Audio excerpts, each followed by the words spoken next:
क्या है कोई बता नहीं सकता। हम वीर सावरकर जी को मानते हैं। एक फिल्म बनी, फिल्म में जब ऐतिहासिक फिल्म बनती है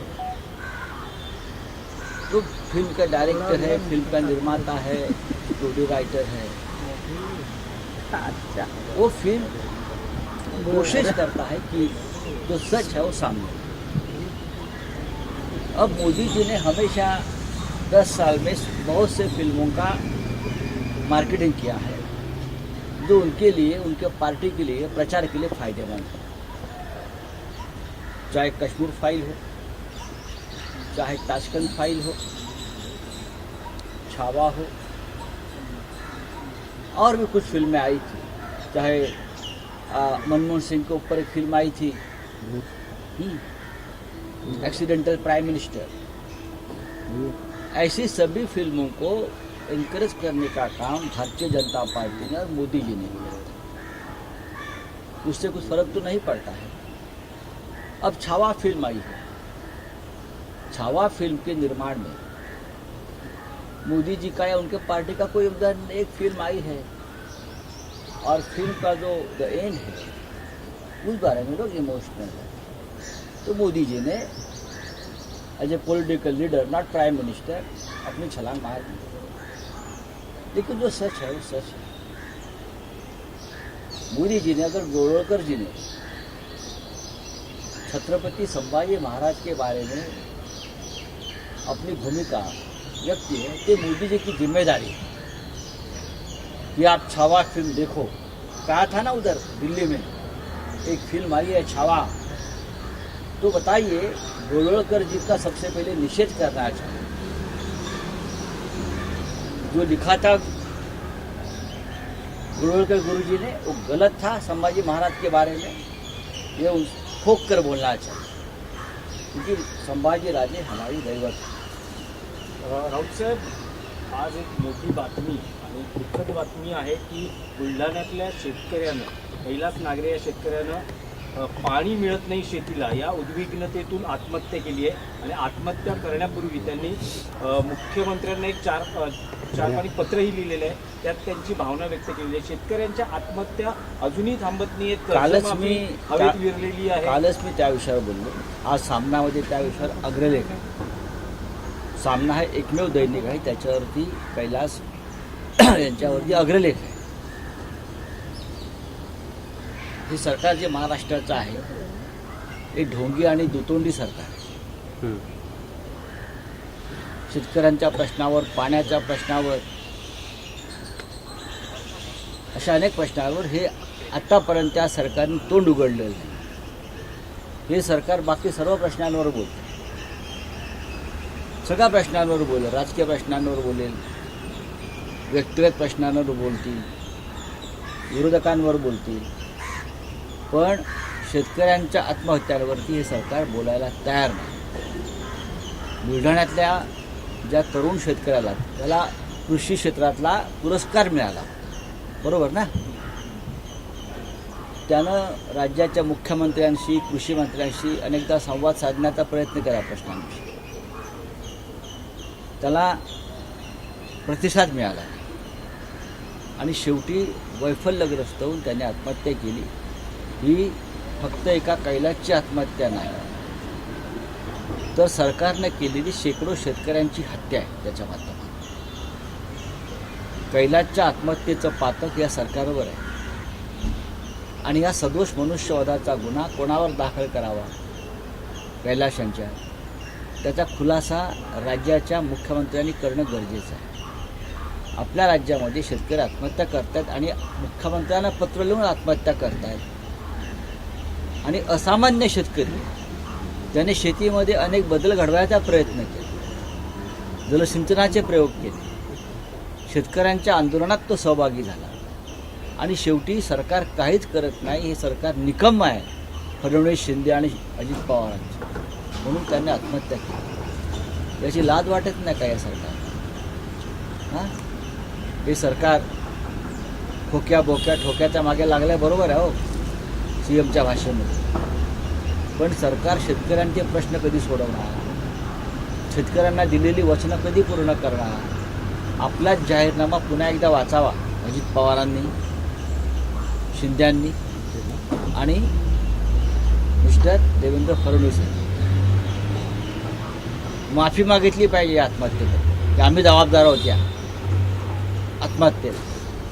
अत्यंत दुर्दैवी गोष्ट. पण राऊत साहेब, जो अर्थसंकल्प जाहीर झाला त्यात जी आश्वासनं विधानसभा निवडणुकीपूर्वी दिली होती त्यात काहीच आढळत नाहीये. अर्थसंकल्पात ज्यात शेतकऱ्यांच्या कर्जमाफीचा उल्लेख नाहीये, ज्यात लाडक्या बहिणींच्या रकमेला वाढवून देण्याबाबतीत काही तरतूद नाहीये. निवडणुकीपूर्वी दिलेली ही आनंदाच्या शिधा, आश्वासन, जी उपमुख्यमंत्र्यांची संकल्पना होती त्याबद्दल काही उल्लेख नाही. निवडणुकीपूर्वी दिलेली वचनं होती मतांसाठी. महिलांची मते विकत घेण्यासाठी 1500 रुपयांचं दुकान लावलं आणि सरकार आल्यावरती 2100 रुपये करू सांगितलं, त्याचा उल्लेख नाही. 3 लाखापर्यंत कर्जमाफीचं वचन दिलं होतं जाहीरनाम्यात, त्याचा उल्लेख नाही. सरकारच्या अनेक योजना, शिवभोजन थाळीपासून त्या शिधापर्यंत, आनंदाच्या शिधापर्यंत सगळ्या योजना बंद केल्या. आणि वर शेतकरी आता आत्महत्या करतो, त्याच्यावरती आपल्याकडे कोणती उपाययोजना नाही. मग सरकार चालवत आहे कशाकरता सरकार चालवतं? राज्यामध्ये सर्वत्र अराजक आणि कायद्याच्या दृष्टीनं हाहाकार माजलेला आहे. कोणाचा पायपस कोणाच्या गळात नाही. आणि काल संपूर्ण सरकार आणि मंत्रिमंडळ रंग उधळण्यात दंग होतं. घराघरामध्ये शेतकऱ्यांचा आक्रोश होता, आत्महत्या झालेल्या आहेत आणि तुम्ही रंग फासता एकमेकांना. नाही, पण राऊत साहेब, विधानसभा निवडणुकीच्या भाषणात राज ठाकरेंनी असं म्हटलं होतं की लाडकी बहीण योजना ही जी आश्वासनं आहेत ती जर पूर्ण करू शकलं नाही सरकार तर ती आपल्याला म्हणजे जी लाडकी बहीण योजना आहे ती लाच मानावी लागेल असं त्यांनी म्हटलं होतं. त्याने कशाला? आम्ही म्हटलं होतं. त्यांनी म्हटल्यावरच लाच असते का? तुम्ही आमची विधान भूमिका पहा ना. हे करप्शन होतं आणि ह्याच्या संदर्भात निवडणूक आयोगानं कायदेशीर कारवाई करावी अशी आमची मागणी होती निवडणुकीपूर्वी. ही लाच म्हणजे लाचच आहे, हे करप्शन आहे. दिल्लीच्या विधानसभा निवडणुकीपूर्वी सुद्धा JP नड्डा आणि अमित शहा आणि नरेंद्र मोदींनी दिलेली जी आश्वासनं होती फुकटपणाची, तीही लाच आहे, ही लाचखोरीच आहे. आता लाच एकदा देऊन झाल्यावरती आता तुम्हाला गरज वाटत नसेल, राज ठाकरे जर सच्चे असतील तर त्यांनी या लाचखोरीविरुद्ध मुख्यमंत्र्यांच्या दारात जाऊन आंदोलन केलं पाहिजे सगळ्यांनी. आम्ही बघू ना मग काय करायचं. बोलून कसं का? समस्त विरोधी पक्षाने एकत्र यायला पाहिजे या विषयावर. राज ठाकरेंनाही तुम्ही आवाहन करता? सगळ्यांना आवाहन केलं पाहिजे. बघा, राज ठाकरे हे भारतीय जनता पक्षाबरोबर आहे, त्याच्यामुळे ते काय करतील मला माहीत नाही. या क्षणी ते भारतीय जनता पक्षाचे समर्थक आहे आणि आम्ही नरेंद्र मोदी आणि त्यांच्या पक्ष जो महाराष्ट्रद्रोही पक्ष आम्ही मानतो भाजपा, आम्ही त्यांच्या बाजूने नसल्यामुळे आम्ही आमची भूमिका घेऊ. पण त्यांनी एक मत मांडलं होतं, ही लाच आहे. तुम्ही मग त्या लाचखोरीविरुद्ध उभं राहिलं पाहिजे. देवेंद्र फडणवीस, एकनाथ शिंदे, अजित पवार यांना जाब विचारायला पाहिजे. सर, तुषार गांधी का बयान आया कि आरएसएस और बीजेपी देश में कैंसर फैला रहे हैं. उसके बाद तुषार गांधी की मतलब कहा गया कि तुषार गांधी का अरेस्ट हो आरएसएस और बीजेपी की तरफ से. आप किस तरह से देखेंगे? क्यों अरेस्ट होना चाहिए? जहर फैला रहे हैं ना ये लोग, नहीं फैला रहे क्या? तुषार गांधी को क्यों अरेस्ट करना चाहिए? भारतीय जनता पार्टी और उनकी जो सिस्टर कंसर्न्स है वो हमारे देश में, हमारे समाज में जिस तरह का जहर फैला रहे हैं, देश तोड़ने की कोशिश हो रही है, इसके लिए जिम्मेदार कौन है? ये देश कभी ऐसा नहीं था, कभी नहीं था. आपने देखा होगा तो तुषार गांधी जो महात्मा गांधी के पड़पोते हैं, तो गांधी जूनियर गांधी ने एक बात कही है तुषार जी ने, तो उसमें अरेस्ट की.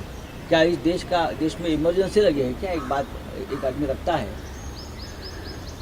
जो एक पढ़ा लिखा आदमी है, एक विचारधारा मानने वाला आदमी है, वो अपनी बात रखता है तो उनको अरेस्ट कर लो. राऊत साहेब, नाना पटोलेंनी एकनाथ शिंदे आणि अजित पवारांना ऑफर दिली आहे, तुम्ही आमच्याबरोबर या 2.5 वर्षासाठी मुख्यमंत्री पद देतो. आता ह्याच्यावरती मी काय बोलू शकतो? मी काय बोलू शकतो? माझी वाचा गेली. पण राऊतसाहेब, महाविकास आघाडीतील मोठे नेते आहेत ते. बघा, नाना पटोले हे आमचे सहकारी आहेत. नाना पटोले आमचे सहकारी आहेत, काँग्रेस पक्षाचे ज्येष्ठ नेते आहेत. त्यांनी विधानसभेचं अध्यक्षपद सुद्धा भूषवलेलं आहे. राजकारणामध्ये काही अशक्य नसतं, एवढंच मी सांगू शकतो. 2019 साली उद्धव ठाकरे यांच्या नेतृत्वाखाली महाविकास आघाडीचं सरकार येईल असं कोणाला वाटलं होतं का? आणि त्यानंतर परत 2.5 वर्षांनी एक असं अर्धमुर्ध घटनाबाह्य सरकार सत्तेवरती येईल असं तरी कोणाला वाटलं होतं का? आणि त्यानंतर 2024 साली इतकं मोठं बहुमत फडणवीसांना मिळेल हे कोणी स्वप्नात तरी पाहिलं होतं का?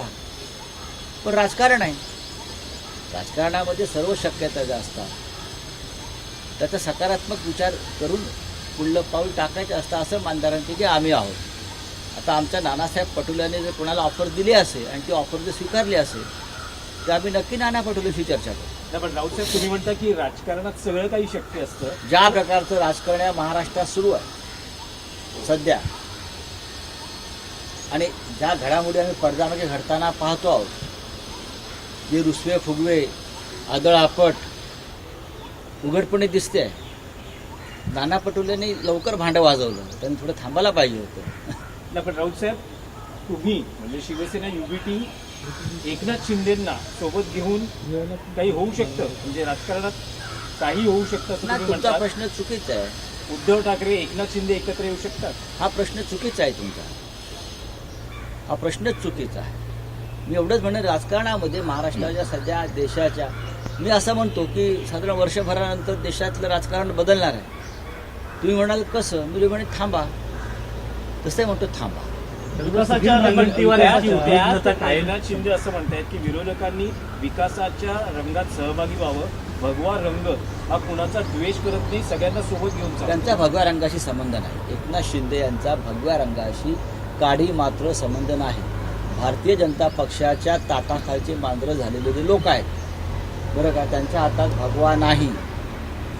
ते भाजपचे झेंडे आहेत सगळे, हे सगळे अजित पवारांच्या हातात भाजपचा झेंडा आहे, एकनाथ शिंदेंच्या हातामध्ये भाजपचा झेंडा आहे. त्यांनी भगव्या झेंड्याची उगाच चिंता करू नये. हा छत्रपती शिवरायांचा, हिंदू हृदय सम्राट बाळासाहेब ठाकरेंचा जो भगवा झेंडा आहे तो माननीय उद्धव ठाकरे यांच्या नेतृत्वाखालच्या शिवसेनेत, एवढंच मी सांगतो. काही वर्षापूर्वी एकनाथ शिंदे देखील काँग्रेसकडे जाणार होत्याची देखील चर्चा होती, काही आमदारांनी नक्कीच चालले होते.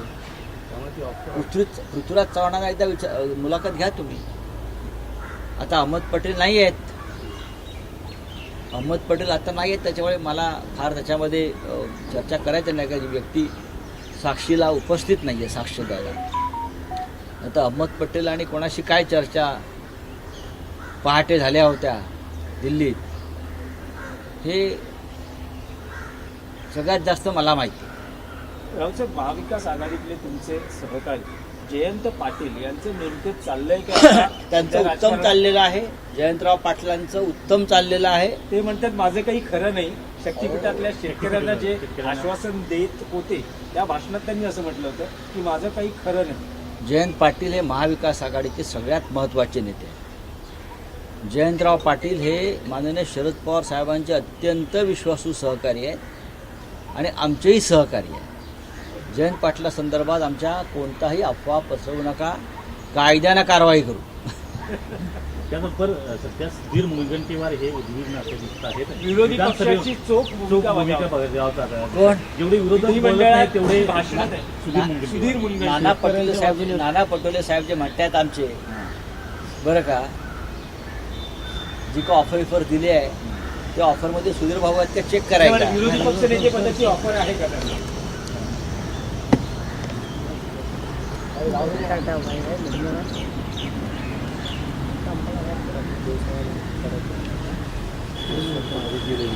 मला वळायला कंटाळा आला होता. कॅमेरा